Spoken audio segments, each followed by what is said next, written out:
Hello, I'm Will, and this is Mike with the Tabletop Donkeys. Hello. And in this video we'll be looking at issue 5 of Warhammer 40,000 Combat Patrol magazine, which came with the magazine exclusive model, a Space Marine Infernus Sergeant, and also 6 more dice to use in our games. So we'll be building our new Infernus Sergeant, and then he'll be trying to cleanse another Tyranid infestation in our battle report.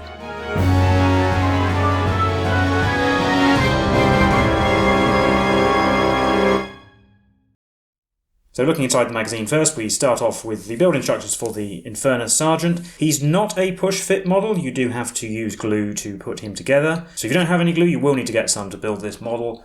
But he goes together fairly easily, and it does point out that he comes with the option of either a helmet or not, but it says the painting guide in the issue will follow the version for the helmet. So if you decide not to give him the helmet, then just be aware of that. Now we have another painting guide, and this is about base coating as a technique. So we learnt about undercoating in a previous issue, which is covering the whole model to provide a foundation to put other layers on. Base coating is similar, but generally only for certain areas that are going to be a certain colour. So for example, you can see on the captain's base here, they're going to base coat the Tyranid remains on his base with wraithbone. And as it says, you'll most likely have to apply several thin coats to get a solid layer. So just water down your paint and take your time. Don't be tempted to try and do one thick layer. And it also mentions that if you accidentally get a bit on somewhere that you wanted to be a different colour, you can just go back over with that later. And there's a bit more advice about how to hold your model to make sure you can get the best angle to get your brush in, especially if it's a tricky part. Try to make brush strokes towards yourself to stop the bristles of the brush from fraying. And also it can be a good idea to work from the inside outwards, so the innermost layers, the most recessed in the miniature, try and paint those first, because if you get paint on another bit, it doesn't matter because you're going to paint that bit later anyway. Whereas if you do it the other way around, you'll have to try and get your brush back in to fix a mistake. And also mention sometimes it's worth not sticking your model to a base before you've painted it, so that you can get into some hard to reach bits that would be difficult to paint otherwise, like the Space Marine Captain. Then we have the painting guide for the Infernus Sergeant, and he's just another Space Marine, so we're just going to give him an all-over undercoat with Macragge blue, and then base coat the dead Tyranid on his base with wraithbone for the underbelly and Baraknar burgundy for the carapace. And then we're also going to be applying some wraithbone to our Space Marines, so the captain's base, as was mentioned previously, with the Tyranid remains on there, also the faces of the unhelmeted models, and then putting some Baraknar burgundy on our Tyranids. Firstly, the dead one on the captain's base once again, but then the hard carapace plates of the Tyranid Prime and the Von Ryan's Leapers. So just follow the advice from the base coating tutorial and you should be fine getting a nice solid purple colour on those armoured plates. Then there's all the models we've worked on in this guide here, and it does say work in progress, we're still at the very early stages. And we have a bit of lore on the Imperial Tithe, so every world in the Imperium has to contribute to the upkeep of the Imperium. Every world has a certain quota to fulfill, whether that be raw materials or industrial output or manpower for the Imperium's armies. It also has a bit here about the black ships. So one important part of the Warhammer 40,000 setting is that most species in the galaxy have psychically active individuals. In the Imperium, the psychers, as they're called, are heavily controlled, and if a psyker is detected among the human populace, where provided they're not too dangerous for their own good, they will be rounded up and taken away in something called a black ship and put to use for the good of the Imperium, though not usually a very pleasant life for the individuals. And finally we have a collection article for our new Sergeant. Space Marine Sergeants are experienced warriors who lead their brothers into battle. Many chapters, like the Ultramarines, will have red helmets. Other chapters may have different ways of marking out their Sergeants. And when you use them in your games, you can just replace the Infernus Sergeant from the 5-man squad with the new model. And finally, a table you can roll on to give a unique origin and epithet to your Sergeant. And you can record his name and, as usual, record when you've built, painted and played with the model. But speaking of playing with the model, I'll hand you over to Mike now, who will take us into our game with our new Sergeant. So now we can get into today's game, where our new Infernus Sergeant is being sent into another infested sector to clear out some of the Tyranid's biomass. But unlike his companion a few issues ago, he's actually got some special, recently developed fuel for his pyreblaster, which should help him burn through the Tyranid armour. Hopefully he'll be able to strike a devastating blow against the Tyranids, but if he falls in battle, his other brothers may be overwhelmed. So, in our game Flames of Purification, it's actually a fairly similar setup to the game a few issues ago, where we have the 4 infestation sites and our lone Infernus Marine Sergeant in the bottom left.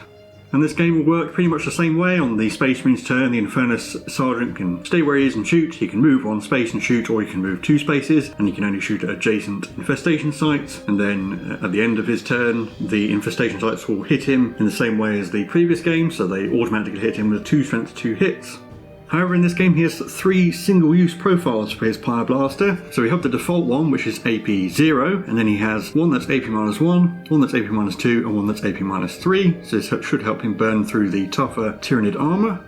So we have an example here of how the AP works. We did see this in a previous game, but this issue is actually covering modifiers. So you can see with the AP it modifies the dice roll, so if he's using the AP -2 weapon profile, and the Tyranid save rolls are a 4, a 5 and a 6, these are actually modified to end up being a 2, a 3 or a 4. You see the example of the AP -1 profile there, and then it has the victory outcomes for both. The Sergeant hopefully will win out so that his brothers won't be overwhelmed. And then going over some of the rules, this is just covering dice and modifiers. This is a core mechanic in the game. Most of the time you'll be using 6-sided dice or D6s. However, sometimes you might be called upon to roll a D3, in which case you roll a D6. You can compare the results to that table, or effectively you just halve the result and round up. So if you roll a 1 or a 2, that's a 1. A 3 or a 4, that's a 2. Or a 5 or a 6 becomes a 3. If you roll a dice and it ends up cocked, or it's not clear what the result is, you can just re-roll it. And some rules might allow you to re-roll dice, which are usually very good. So for instance, you might be able to re-roll hit rolls, in which case it makes your unit much more accurate, but you do have to accept the result of the second roll. You can't re-roll a re-roll. And then a quick look at modifiers. So in this example, AP is a modifier to a dice, so you can see the result, the dice rolls at the top, and then if you apply the modifier you can see what the end result is, and then you compare that to your save characteristic to see if it's successful. You can see some dice rolls 2 to 6 being modified by -2, so you're going from 0 to 4. Obviously you can go below 0, but it doesn't really matter. One example of it becoming second nature is that it's possible that a weapon's AP might be so high that you can't possibly make your save roll, in which case you can just skip rolling the dice to save time. And some rules might modify other characteristics. So you can see there's a snapshot of the Barb Gaunt's datasheet showing their disruption bombardment rule, which subtracts 2 from the move characteristic of units. There are other modifiers that might apply and so on. If you end up with a fraction, you just round up. But that's a quick look at some of the new rules. Now we'll get into our game. So here we are in the infested outpost still. Our brave Infernus Sergeant in the bottom left, and we have our 4 infestation sites. And we are using some 3D terrain, some of the battlefield accessories and so forth, and some bits possibly from the old Gene Sealers kit, just for visual interest. Obviously these don't come with the magazines, just to make the battlefield look a bit more exciting. But that's in response to comments about wanting us to use 3D terrain, so there you go. But now the Infernus Marine gets to go, he gets to move. Yes, so we shall move to there using our very basic movement rules, where I can move one segment at a time, and now we're adjacent to the large infestation site, so I will shoot it. And I'm going to use the first of my 3 once per game special ammunition types. I'll use the one that is AP -2, since the large infestation site has a 5+ save. This means it'll be impossible for it to pass any save rolls if I actually get any wounds, but I still need to roll to see how many hits I get. Only 2, so that's not a great start, and it's toughness 5, so I need 4s to wound. I got 2, so it won't get a save and it will die. Yeah, there is no point to me making saves because I would need to roll a 7, which obviously I can't on the 6-sided dice. So the large infestation site is removed. But the remaining sites do automatically hit the Sergeant with 2 strength, 2 hits each. So I got 6 dice, needing 6s to wound. Well, there are 2 wounds. So I need to pass 2 save rolls, but these are not modified, there's no AP on them. But I failed one, so the Sergeant will take a wound. Then back to the Sergeant's turn. We're going to move another square to here and flame the medium infestation site. But I won't use any special ammunition here because it's only got a 6+ save to start with, so it's unlikely to save many, especially if I get 6 hits. And it's toughness 3, so I only need 3s to wound. I got 6, so it has to make 5 6s to live. It didn't make any 6s, so the medium infestation site is destroyed. 4 hits on the Sergeant, no wounds this time. So I get to move again, and by moving to this area, I can attack the armoured infestation site.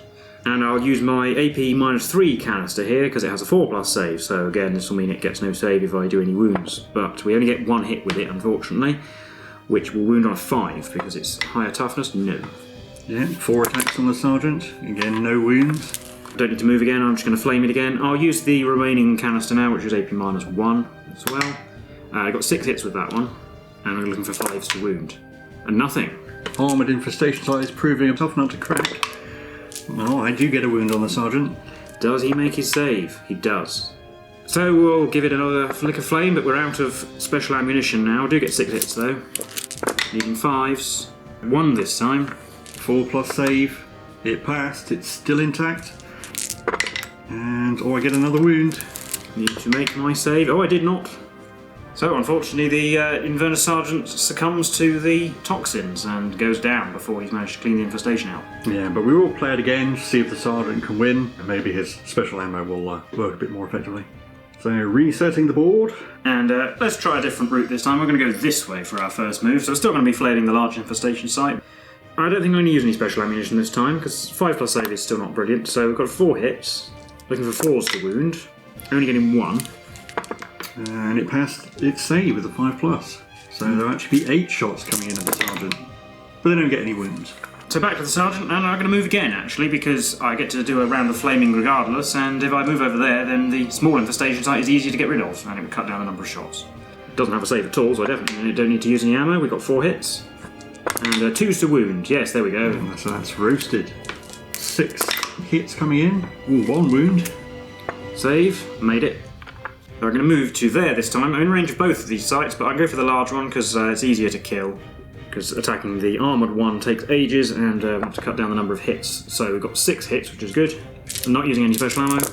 3 wounds. 3 5+ saves. It made 2, so it's got 1 left. 6 hits coming back. No wounds. I'll stay here and continue to flame the large site. 1 time, needing a 4. Nope, no wound. 6 hits coming in. 2 wounds. Oh, saves. Oh, failed 1. Sergeant is wounded. Same again, we'll go for the large site. 4 hits. And 4 wounds. That's okay. Possibly what we need. And he didn't make any saves, so it's definitely roasted. But we will stay where we are, because if I move diagonally I can't attack the armoured infestation site, so I will just shoot it, and we're going to use the AP-3 canister. So using the AP-3, we get, well, 1 hit again, unfortunately. Needing 5. Nope. Clearly that canister's not very good. And 1 wound coming in. Oh, made the save. Right, we'll use the next best one, the -2. Got 4 hits with that one. Looking for 5s, 1 wound, but with -2. Yep, so it needs to roll a 6, so 4 would be modified down to a 2, so that is a wound on the armoured infestation site. Still 4 attacks coming in, getting another wound. Oh, made the save. And we'll use the last canister, just might as well. Try and get rid of the big site, all 6 hits. 5s though, only 1, but it is at a -1. A 2, modified to a 1, didn't even need the AP, but that is the armoured site down. Only the medium site left, which gets a wound. And a save, oh, just about on a 3. So I'm quite a long way from the last remaining site, so we're going to advance, which, if you remember, in these basic rules means I can move 2 segments on, not diagonally. So we'll go to there. Still can't flame diagonally though, so we'll take some more hits. And possibly the last chance for the infestation sites. Not going to kill a Marine with that. So we'll move to there, and we're finally in range. No special ammo left, but we get 3 hits. And 3s to wound, getting 2. Only 6+ save on the medium infestation site. It makes a save and fails to wound the Sergeant. Can we get it? Only 2 hits and 1 wound. 1 is definitely not a save. So that is the last infestation site, leaving the area clear and the Space Marine victorious. So that was the game for this issue, and we'll recap them for you now. Well, that was the game for issue 5 of Warhammer 40,000 Combat Patrol magazine. It was basically a rehash of issue 3. I mean, I guess it's a little bit boring to play the same scenario again, but still reinforcing basic mechanics. This is still baby steps. Yeah, it taught us how AP works, although we already covered that in the previous issue because the rules were in there and we didn't know they were going to go over it in more detail in this one, basically. The modifiers are a really big part of the game, and it can be a bit intimidating, especially if you're not so good at mental arithmetic, or if you have dyslexia or dyscalculia or whatever the numbers equivalent is. So it can take a little bit of practice to get used to, especially when you've got lots of modifiers going on. And I guess quite often in battle reports you might see people kind of speeding through it, and it can be a little bit difficult to follow. Yeah, and the general shorthand that people will say is that, for example, if you have a 3+ save and you're being hit with something with an AP -1, they'll say you need a 4+ save, which is true, but it slightly glosses over the fact that what you're actually doing is rolling dice, taking 1 away from the result, and then seeing if those numbers are 3+ or more. So if that's easier for you to understand, then maybe that's the way to think about it. Again, it's something you just need to practice and get used to. So if you are an experienced player, it seems a little bit obvious, but again, this magazine is made for absolute beginners who have never played any kind of tabletop game before, really. Yeah, and it's probably also quite good if you are, say, a parent. You might buy this for a child to get them into the hobby, because it's quite a good starting point. It's an easier way for you to teach them how to play rather than doing everything at once. And this is the special model for the collection. I quite like him. I prefer him to the other Infernus Sergeant. And he has a pretty cool pose with his foot on the dead Tyranid. He certainly fits with the captain. And also he's got his helmet on, which I always prefer. Yeah, he's a good model. At least if you like the modern Space Marine aesthetic, he's a good example. Personally, I'm just a little bit disappointed that the special model is just an Infernus Sergeant. We saw this a little bit with Stormbringer magazine as well, where the special model was again just a unit leader rather than a character as it had been in previous 3 magazines. I would have personally preferred to see, say, a unique sculpt of the Librarian in Terminator armor or the captain or something, or one of the Tyranids. It was always going to be a Space Marine though, just for a little bit more interest, because you can't use him and the rest of the combat patrol at the same time. Well, on the one hand, he does fit into the unit. You just replace the sergeant, use whichever one you want. So maybe it's a way to combat scalpers or something, because you're not getting a complete unit on his own. Maybe I'm completely overthinking everything. For all we know, it could have been a sculpt that was intended for Leviathan that ended up not being used. I don't know. Oh, and also, we are using some 3D terrain. We did get some comments suggesting that it'd be better to use it. If you don't like it, let us know. Let us know why at the very least. But we will continue to use it just to make the board look a bit more interesting. But we don't want to misrepresent the magazine. You don't get any terrain with it, even with the special things. So I don't think there's too much more to say about our new Sergeant or this game. Let us know what you think of the Sergeant in the comments, or if you've been getting the collection, how you've been getting on. We've been the Table Donkeys, and we'll see you in the next one. Bye for now.